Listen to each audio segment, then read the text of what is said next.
നീട്ടിയ മുടി, കാതിൽ കടുക്കൻ, കയ്യിലൊരു ടാറ്റു.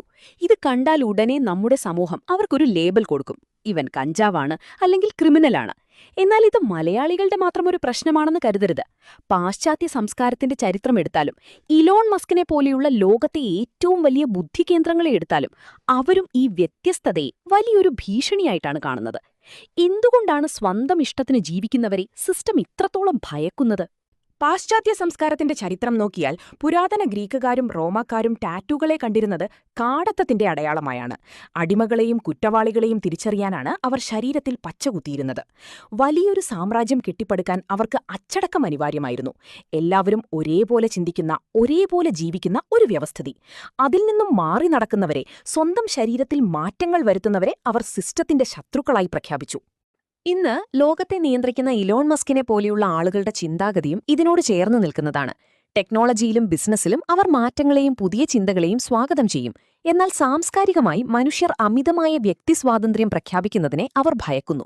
കാരണം ഓരോരുത്തരും അവരവരുടെ ഇഷ്ടത്തിന് മാത്രം നിയമങ്ങൾ ഉണ്ടാക്കിയാൽ കുടുംബം, അച്ചടക്കം, രാജ്യം എന്നീ ഘടനകൾ തകർന്നടിയും.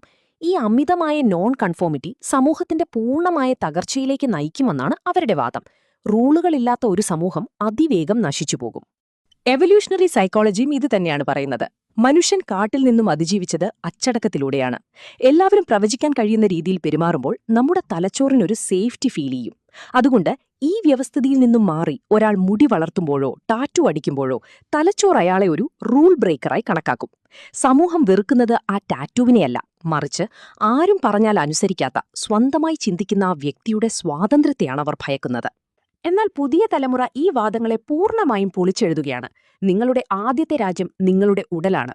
ടാറ്റു എന്നത് ഒരു അലങ്കാരമോ ക്രിമിനൽ കുറ്റമോ അല്ല. അത് ശരീരത്തിൽ വരച്ചിടുന്ന സ്വന്തം ചരിത്രമാണ്, ഒരു കലയാണ്. ഒരാളുടെ വ്യക്തിത്വം അളക്കേണ്ടത് അയാളുടെ മുടിയുടെ നീളത്തിലോ ശരീരത്തിലോ അല്ല. അച്ചടക്കം എന്നത് എല്ലാവരും ഒരേ ഡ്രസ്സ് ധരിക്കുന്നതിലല്ല, മറിച്ച് മറ്റൊരാളുടെ സ്വാതന്ത്ര്യത്തിലേക്ക് കടന്നു കയറാതിരിക്കുന്നതിലാണ്. ചരിത്രവും സിസ്റ്റവും നിലനിൽക്കാൻ നമുക്ക് വ്യവസ്ഥിതികൾ ആവശ്യമാണ്. എന്നാൽ അതിനർത്ഥം മനുഷ്യരെല്ലാവരും അച്ചിലിട്ടതുപോലെ ജീവിക്കണമെന്നല്ല. മുടി വളർത്തിയവരെല്ലാം കുറ്റവാളികളും വെള്ളവസ്ത്രം ധരിച്ചവരെല്ലാം മാന്യന്മാരുമല്ല. വ്യവസ്ഥിതിയുടെ അച്ചടക്കമാണോ അതോ വ്യക്തി സ്വാതന്ത്ര്യമാണോ വലുത്? നിങ്ങളുടെ അഭിപ്രായം കമന്റ് ചെയ്യൂ.